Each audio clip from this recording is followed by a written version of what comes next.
Joining me now for more is Tim O'Brien, executive editor of Bloomberg View and author of Trump Nation, and a former defendant in a lawsuit with Donald Trump over that reporting.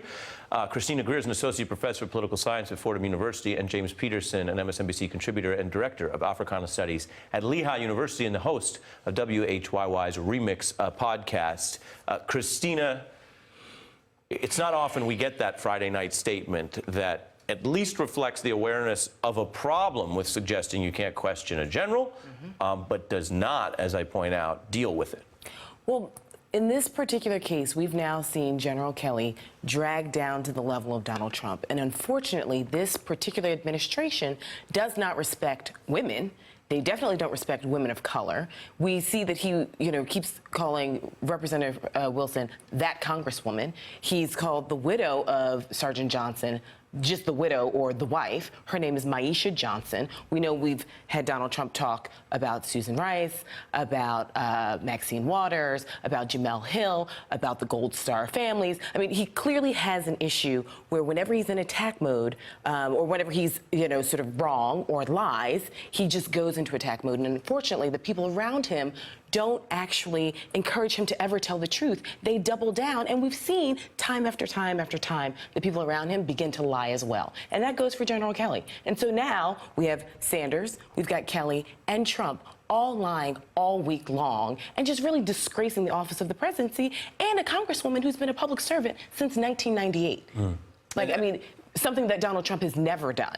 And on that point, regarding the call and how the call is being treated, listen to Donald Trump in New Sound coming out tonight, an interview with Fox Business, which is his account of what he says bothers John Kelly about it.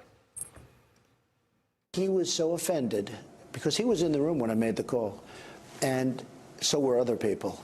And the call was a very nice call. He was so offended that somebody would be listening to that call.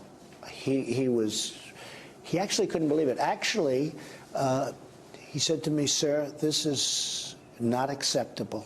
This is really not." And he knew I was so nice. Look, I've called many people, and I would think that every one of them appreciated it. Tim, as you know, in these settings, you have government phone calls. There are often parties in the room. Masha Gessen, who is a journalist who fled Vladimir Putin's Russia, wrote about this today, noting that the Washington Post had previously quoted the White House on the same argument he just made. President's conversations with the families of heroes who've made the ultimate sacrifice are private.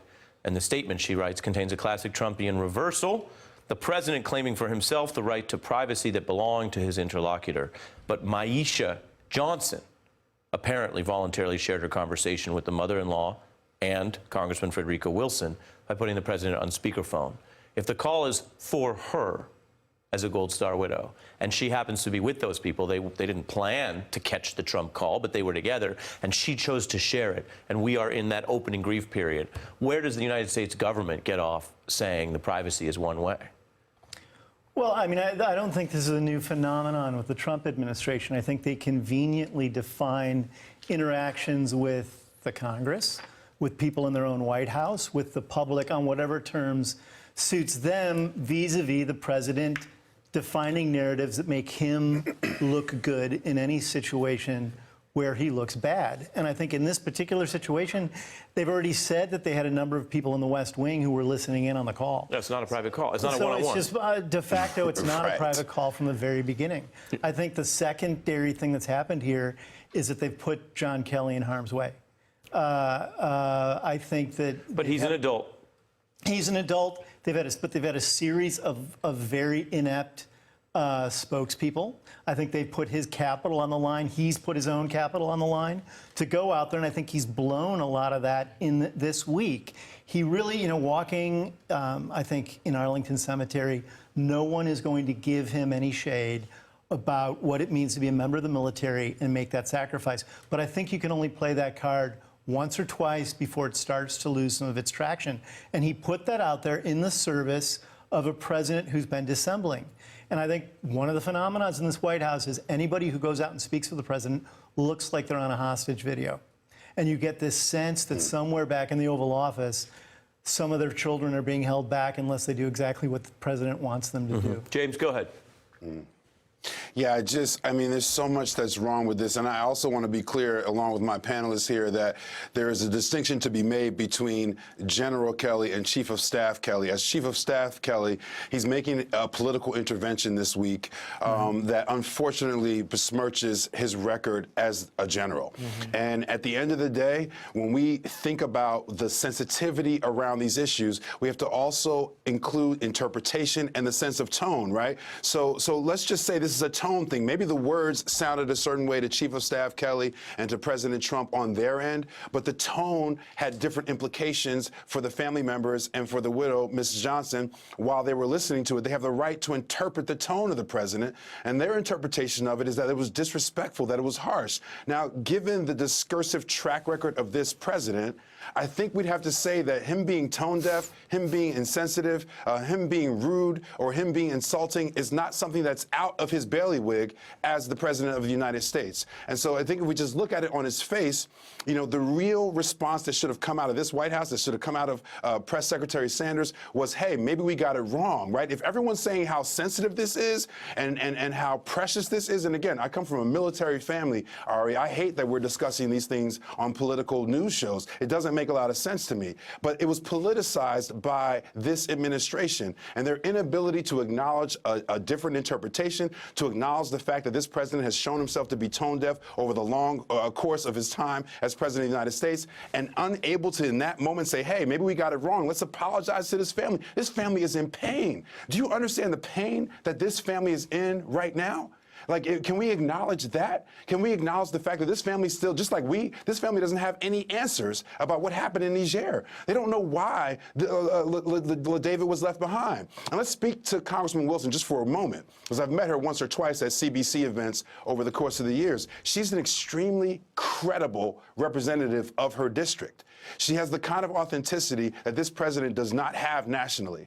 And the idea that she would be over-politicizing this or making this up just doesn't make sense, not to her constituency or to anybody who knows her. So we just need to be reasonable and sensitive about this particular issue. And I just don't see that coming from this White House right now. Well, I mean, I think it goes back to the fact that, you know, Donald Trump is calling a sitting member of Congress. And keep in mind that the presidency, Congress, and the courts are an equilateral system. So he should respect the members of the Supreme Court and the members of Congress just as he expects respect as well. Just because she wears hats, he's calling a sitting member of Congress wacky. She's been a public servant. Nobody calls Roy Moore wacky. Nobody calls Roy Moore wacky. Exactly. Nobody calls gun-toting, cowboy hat-wearing Roy Moore wacky. So he's calling her wacky. She's been a public servant for almost 2 decades. This is a president who had 5 deferments for his heel spurs and never served his country. And we have a 50-year record of him never serving anyone else. So the pain is real, but it's also a deflection tactic because we are not talking about Niger. We aren't talking about why this Sergeant Johnson was left behind for 2 full days. Who actually, you know, found him and brought him back to the United States? We're not talking about the fact that Donald Trump was golfing. That's why he's calling the family. He's not even there to greet the family. So all of these diversion tactics, to say nothing else about his systemic failure after failure legislatively, but also the lies every single day. And we have to make sure we do not normalize the fact that this president is a liar and he has surrounded himself with liars. And this is the way they are treating the American public, which is quite frankly un-American. And we have to call it out consistently. And Tim, this was who we're talking about, Congresswoman Frederica Wilson on CNN with regard to the funding. Anyone who's covered Congress knows there's an appropriation process which provides for funding. There's an authorization process. The naming process of these buildings is different. These are things, by the way, that General John Kelly is quite familiar with. He's got a long record on these issues, and she speaks to that with regard to why this was, in her view, a false claim in this interview. I heard him say that I bragged that I secured the money for the building of the FBI building in Miramar, and that's a lie. You know, I feel sorry for General Kelly. He has my sympathy for the loss of his son, but he can't just go on TV and lie on me. I was not even in Congress in 2009 when the money for the building was secured. So that's a lie. How dare he? And what we're seeing here, Tim, from General John Kelly seems to be the view of he'll come out to the briefing room, He will give his lectures. Yesterday, he put a military spin on selective press censorship by saying he would only call on reporters who know Gold Star family members. And here he's been caught, and we watched the video, and we aired on MSNBC the entire video. And it just says what it says. And so it seems that if General Kelly were back serving in the military, or this were 10 years ago, and he watched a politician act this way, he'd probably hold them in some consternation for this, and yet now he is becoming that.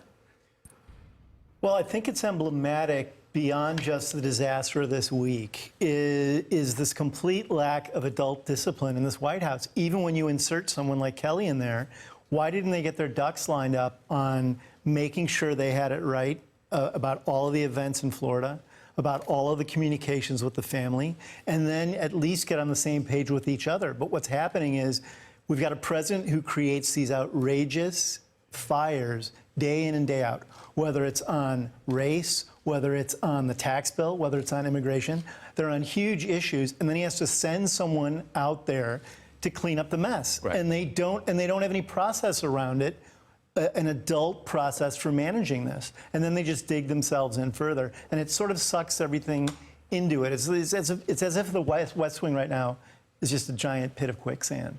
James Peterson, I want you to carry us home, if you would.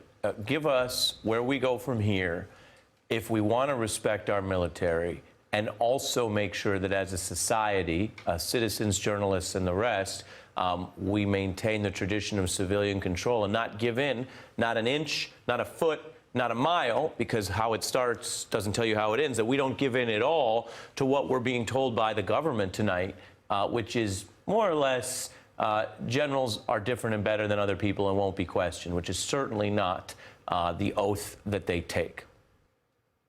I mean, first I would say that for this administration, it's kind of open season on black women. Those are the most vulnerable targets for them.